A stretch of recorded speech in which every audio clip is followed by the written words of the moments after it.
ಏನಪ್ಪ ಸಲಹೆಗಳನ್ನು ನಮ್ಮ ಕನ್ನಡ ಹೋರಾಟಗಾರರಿಗೆ ಕೊಟ್ಟಿದ್ದಾರೆ. ಮತ್ತು ನಮ್ಮ ಕನ್ನಡ ಹೋರಾಟಗಾರರು ಈ ಒಂದು ವಿಷಯದಲ್ಲೇ ಏನಪ್ಪ ಅಂತಂದ್ರೆ ಇನ್ನಷ್ಟು ಎಲ್ಲರನ್ನೂ ಒಳಗೊಳ್ಳುವ, ಅದರಲ್ಲೂ ಮುಖ್ಯವಾಗಿ ಬೆಳಗಾವಿಯ ಸ್ಥಳೀಯ ಮರಾಠಿಗರನ್ನು ಇನ್ನಷ್ಟು ವಿಶ್ವಾಸ ತೆಗೆದುಕೊಳ್ಳುವಂಥದ್ದು, ಅವ್ರ ಜೊತೆ ಇನ್ನಷ್ಟು ಪ್ರೀತಿ ವಿಶ್ವಾಸ ಬಾಂಧವ್ಯದಿಂದ ಇರುವಂಥ ಕೆಲಸ ಮಾಡಿದ್ರೆ ಇನ್ನೂ ಆ ತಲೆಯಿಂದ ಅವ್ರದ್ದು ಇಲ್ಲಪ್ಪ ನಾವು ಮಹಾರಾಷ್ಟ್ರಕ್ಕೆ ಹೋಗ್ಬೇಕು ಹೋಗಿ ಬಿಡ್ತದೆ. ಯಾಕಂದ್ರೆ ಈಗ ಅಲ್ಲಿ ಮರಳಿ ಹೇಳುವಂಥದ್ದು ಏನಪ್ಪ ಅಂತಂದ್ರೆ ಮಹಾರಾಷ್ಟ್ರ ಹೋದ್ರೆ ಇಡೀ ಬೆಳಗಾವಿ ಜಿಲ್ಲಾ ನಂದನವನ ಆಗ್ತಿದೆ ಅನ್ನೋದು. ಈಗ ನಾವು ಮಹಾರಾಷ್ಟ್ರದ ಬಾರ್ಡರಲ್ಲಿ ಹೋಗಿ ನೋಡಿ ಬಂದಿದ್ವಿ, ಏನು ಪರಿಸ್ಥಿತಿ ಇದ್ದಾವ, ಅಲ್ಲೂ ಪರಿಸ್ಥಿತಿ ಏನದ, ಅಲ್ಲೂ ಬರಗಾಲ ಅದ, ಅಲ್ಲೂ ಸಂಕಟ ಅದ, ಬಡತನ ಅದ, ನೋವು ಅದ, ಶಿಕ್ಷಣ ನಮ್ಮಲ್ಲಿ ಹೆಂಗದ ಪರಿಸ್ಥಿತಿ ಅಲ್ಲೂ ಅದ. ಹೀಗಾಗಿ ಅದೆಲ್ಲಕ್ಕಿಂತ ಮುಖ್ಯವಾಗಿ ನಾವು ಕೂಡಿ ಬದುಕೋದದ ಇದು ಕರ್ನಾಟಕದಲ್ಲಿ ಮಹಾರಾಷ್ಟ್ರದಲ್ಲಿ. ಆದರೆ ಬೆಳಗಾವಿ ಮಾತ್ರ ನಿಶ್ಚಿತವಾಗಿಯೂ ಬೆಳಗಾವಿ ಅವಿಭಾಜ್ಯಾಂಗ ನಮ್ಮದು. ಈ ಡಿಸಿಷನ್ ತಗೊಳ್ಳುವಲ್ಲಿ ಯಾವುದೇ ಕಾನೂನಿನ ತೊಡಕುಗಳಿಲ್ಲ. ನಮ್ಮದು ಬೆಳಗಾವಿ ಅಂತ ಹೇಳೋದ್ರಲ್ಲಿ ಯಾರು ಒಪ್ಪಿಗೆ ತೊಗೊಳ್ಬೇಕಾಗಿಲ್ಲ, ಸುಪ್ರೀಂ ಕೋರ್ಟದು ಬೇಕಾಗಿಲ್ಲ, ಮತ್ತೊಂದು ಬೇಕಾಗಿಲ್ಲ. ಯಾಕೆ ನಿರ್ಣಯನ ಆಗೋದು ಭಾಳ ದೂರದ ಮಾತ್ರ.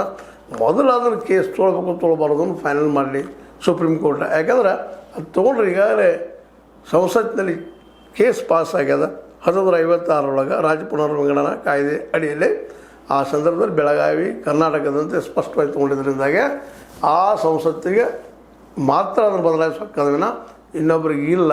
ಯಾಕಂದ್ರೆ ಶಾಸನ ಮಾಡೋದು ಯಾರಪ್ಪ ಅಂತಂದ್ರೆ ಸಂಸತ್ತು ಶಾಸನಿಗೆ ಮಾಡಿದ್ದೆ. ಇದು ನಮ್ಮ ಬೆಳಗಾವಿ ಕರ್ನಾಟಕದಲ್ಲಿ ಇರುವಂಥದ್ದು ಅಂತ ಈಗಾಗಲೇ ಶಾಸನ ಆಗ್ಯದ. ಅದು ತೆಗಿಬೇಕಾದ್ರೆ ಮತ್ತೆ ಅದನ್ನು ತಿದ್ದುಪಡಿ ಮಾಡಬೇಕು. ವಿನಃ ಕೋರ್ಟ್ನಲ್ಲಿ ಕೇಳಿದ್ರೆ ಅದು ನಿಲ್ಲಕ್ಕೆ ಆಗುವುದಿಲ್ಲ. ಕಾನೂನು ಇರ್ಬೋದು, ಕಾನೂನು ತಿದ್ದಬೇಕಲ್ಲ, ತಿದ್ದು ಕೆಲಸ ಮಾಡೋರು ಯಾರು? ಸಂಸದರು.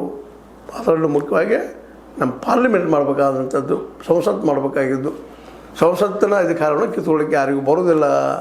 ಯಾಕಂದ್ರೆ ಸಂಸತ್ತಿಂದ ಅದರದೇ ಅಂತ ಶಾಸಕಾಂಗದ ರೂಲ್ಸ್ ಮಾಡುವಂಥದ್ದು ಅಥವಾ ಕಾನೂನು ಮಾಡುವಂಥದ್ದು ಅದ್ರ ಕರ್ತವ್ಯ.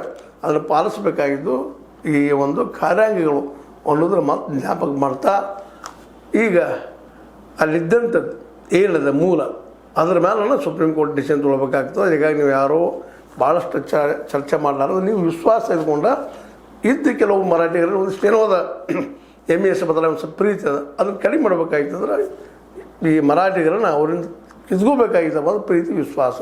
ಅದು ಬಿಟ್ಟು ಜಗಾಡೋಕ್ಕಿಂತಲೂ ಅವರಿಗೆ ಮತ್ತೆ ವಾದಕರಲ್ಲ ವಾದ ಮಾಡೋಕ್ಕಿಂತಲೂ ಕೂಡಿ ಹೋಗೋದು, ಅವ್ರ ವಿಶ್ವಾಸ ತೊಗೊಳ್ಳೋದು, ಇದು ಭಾಳ ದೊಡ್ಡ ಹಾದಿ.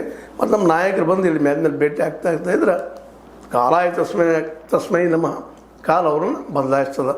ಇವತ್ತು ಕಾಸರಗೋಡಿನಲ್ಲೇ ನಿಧಾನಕ್ಕೆ ಕನ್ನಡವ್ರು ಹೇಗೆ ಕಡಿಮೆ ಮಾಡ್ತಾಯಿದ್ರು ಮಲಯಾಳಿಗಳು, ಅದರಲ್ಲಿ ಅಲ್ಲಿಯ ಮುಖ್ಯಮಂತ್ರಿ ಇಲ್ಲೂ ಸಹಿತ ಆ ಕೆಲಸ ಮಾಡಿದ್ರೆ